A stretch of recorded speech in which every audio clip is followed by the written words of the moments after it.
It started out as just a question, and the lawyers said, well, if you just stop praying with the team, everything should be fine. For a former Marine and someone whose case almost single-handedly reinvigorated the fight for religious liberty in America, Coach Joe Kennedy is a relatively laid-back kind of guy. Except, that is, when it comes to prayer. Kennedy, an 18-year Marine veteran and former assistant coach for the varsity football team at Bremerton High School in Washington State, made national headlines in 2015 after he was suspended and ultimately fired for kneeling in prayer at the 50-yard line after games. His case reached the U.S. Supreme Court, which ruled in 2022 that his prayers were protected by the First Amendment. Kennedy says that his battle for religious freedom didn't begin with a complaint, but with praise from another school district. Everything just kind of went sideways in the middle of our 8th year. So 8 years without anybody even batting an eye, and it was something cool. Actually, what started the whole entire controversy was we had somebody from another school district see what we were doing and called our principal and said, hey, I just want to tell you, I went to my first game with you guys, and I got to tell you what your football program is doing is awesome. So, of course, they started an investigation on what was awesome. They find out I'm praying, and then the school lawyers get involved. Everything goes sideways, and then I'm stuck where I have a decision to make of which way do I choose? Do I choose my faith or do I choose my job? And that's just putting it very simply, because there's a million other factors involved in that. The Supreme Court's 6-3 ruling in favor of Kennedy upheld the constitutional right of public school employees to engage in brief, personal private prayer, which effectively overturned the so-called Lemon Test established in the 1971 Supreme Court decision in Lemon v. Kurtzman.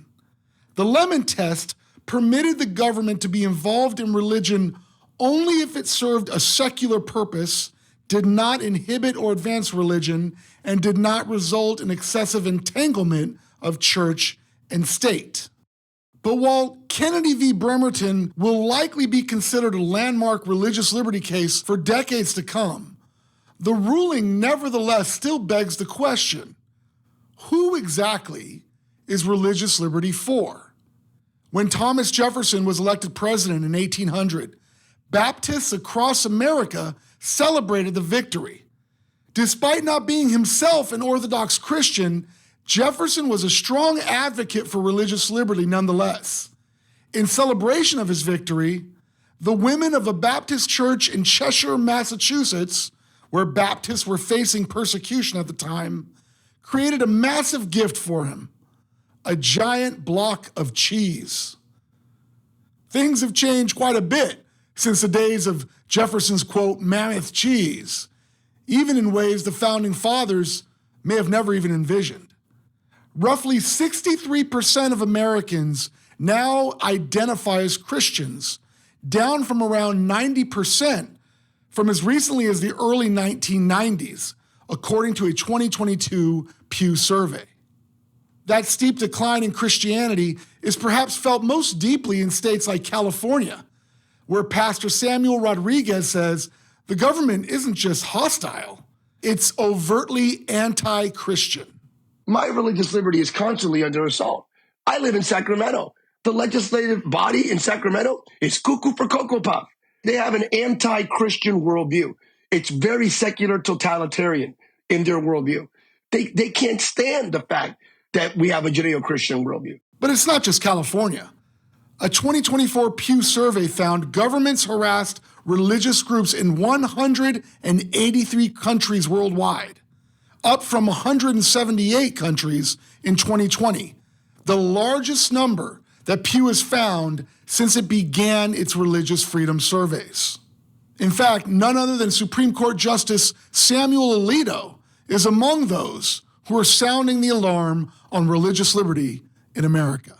Right now, in the world outside this beautiful campus, troubled waters are slamming against some of our most fundamental principles. Support for freedom of speech is declining dangerously, especially where it should find broadest and widest acceptance. In a book called The Idea of the University, St. John Henry Newman saw the university as a place for reasoned debate. Today, very few colleges live up to that ideal. This place is one of the few that does, and you are very fortunate to have had that experience. Religious liberty is also threatened. When you venture out into the world, you may find yourself in a job or a community or a social setting where you will be pressured to endorse ideas you don't believe or to abandon core beliefs.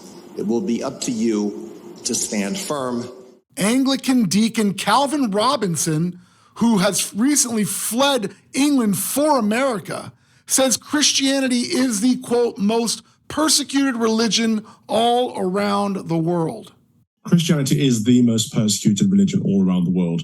Christians are being tortured, killed, executed, arrested for no crime at all, just for having the Christian faith. And we're seeing this everywhere we look, but most especially in Islamic countries. Since the West handed Afghanistan back to the Taliban, that has become the number one place in the world for Christians to be persecuted. For legal minds like Michael Berry of America First Policy Institute, religious freedom and voting are two sides of the same coin. Well, at the most basic level, right, in our country, you have the freedom to believe whatever you want to believe. And it's not without exceptions, but to a large extent, we have the freedom in this country to exercise those beliefs, right? That's what the Free Exercise Clause says, right? Congress shall make no law respecting the establishment of religion or prohibiting the free exercise thereof. So it's not just that you have the freedom to believe what you want to believe in America. You also have the freedom to go out and practice that openly and freely. And probably the most basic way that we exercise that is through the power of our vote. The power of the vote and the power of the dollar, right? How we spend our money as well. And if you disagree with me, I would just offer you to go visit China and see if they have the same freedom that we have when it comes to their opportunity and choice in who to vote for and how to spend their money. America's history of religious freedom is widely considered to be unparalleled among most contemporary historians. But what exactly is that history? Or, to put it another way, isn't it contrary to all of U.S. history to define religious freedom as the freedom for all to practice their religions everywhere, regardless of what they believe? NRB's Mike Ferris. The Anglican Church certainly believed that. Martin Luther certainly believed that.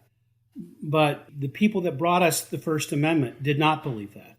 They believed that religious liberty was for everyone because, again, to whom does the soul belong?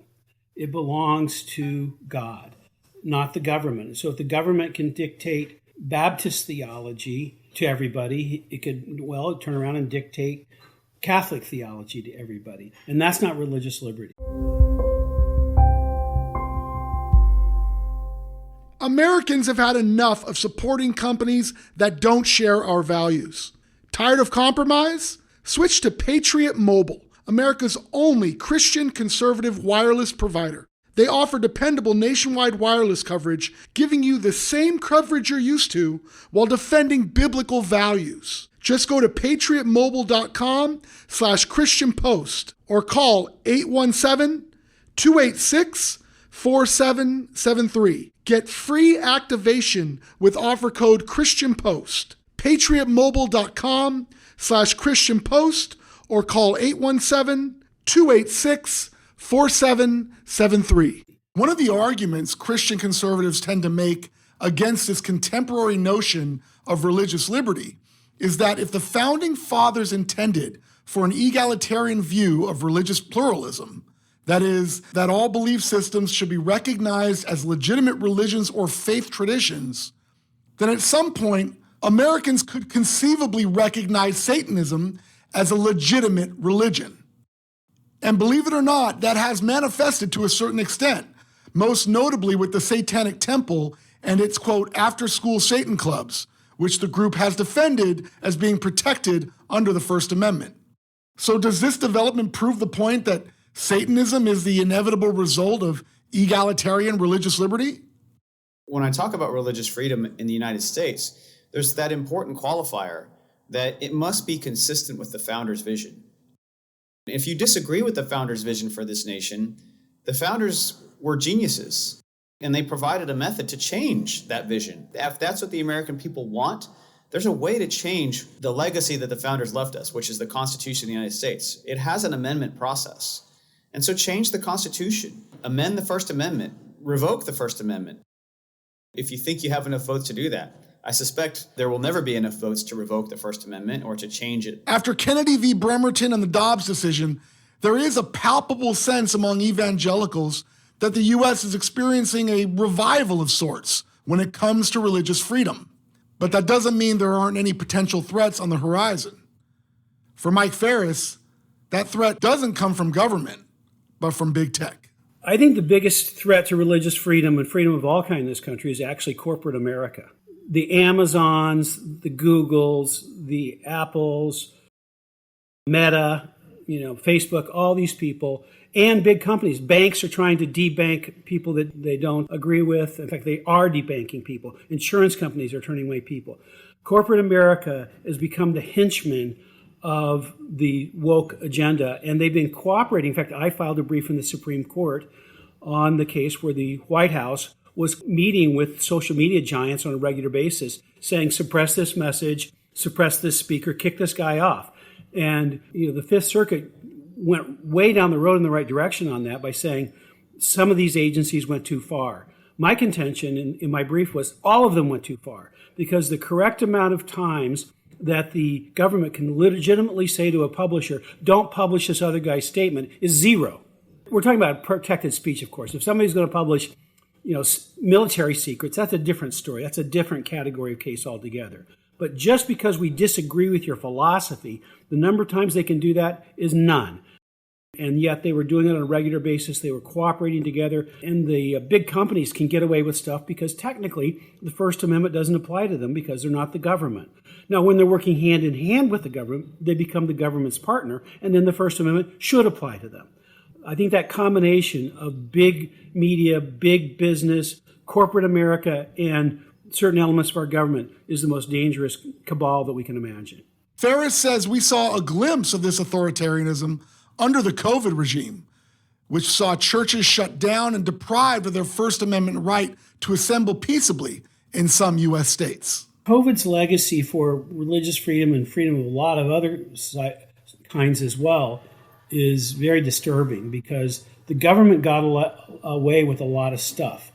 Shut down businesses on pure whims. Even more importantly, they shut down churches. Now, many of the later cases have kind of rectified the church part of that to some good degree. It's not completely all fixed but it largely went the right direction, basically after the pandemic had calmed down enough that people could start being sensible and stop being crazy.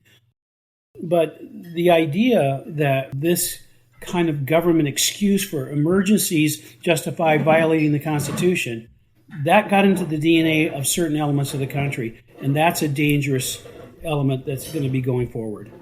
So what about next time? What happens when the next pandemic comes and government overreach comes with it? I would believe that there are more courageous churches that would react pretty immediately than was the first time. I mean, what I think will be different is there's not going to be 2 or 3 weeks this next time. People are going to say, forget this from day one, because people saw that it was way blown out of proportion, that the freedoms that we treasure were being violated, that the powers that they were claiming weren't legitimate, and that the science didn't really back their claims. They were making stuff up. And so, just because they wear a lab coat doesn't mean that they were telling us the truth. And so I think that there'll be more instantaneous reaction and no more of these 2 or 3 weeks of grace. We're going to just simply say, no, we're going to stand for God and for freedom and not take it the next time. One of the ways the church can push back against COVID-style restrictions, says Mike Berry, is by understanding first and foremost that freedom of religion is the foundation of every other constitutional right we enjoy as Americans. We can't divorce those issues from the core religious liberty issues at play as well, because as I said, every political issue has at its root a question of morality and therefore a question of What do you believe, and why do you believe it? And are you going to have the freedom to continue to believe and advance those ideas in the public sphere? And so I think that religious freedom people in this country need to understand as they go into the voting booth, they need to understand that religious freedom undergirds all of that. Take away religious freedom. If the government has the ability to take away your religious freedom, the freedom to believe and live out your beliefs, then they can take away all the other beliefs or rights that you think are important. And so I think as we head into the election, both right now in the primary season, then heading into the general election season, people need to, as I said, not divorce their religion from their political practices and beliefs. They need to be wed together even more tightly. And while there are undoubtedly many challenges ahead of us in 2024 and beyond, Coach Kennedy says when it comes to religious freedom, he's the most hopeful he's ever been in his. I'm excited about the possibilities where we are right now, because this is where I like to live, in a place where you can fight, where you know what the enemy's doing. And we have our fight coming up right at 2024. And it's here. It's happening. So I can't worry about what's going to happen after 2024. But I will fight like hell up to that point. I will fight that good fight. I'm going to keep my faith, and I'm going to finish that race. And I'm going to let God worry about everything over here on this side of it, because that's the only thing I could do every day while I was going through my fight, was the exact same thing, is that I only could fight for today. I have no idea about tomorrow. So that's where my faith is at.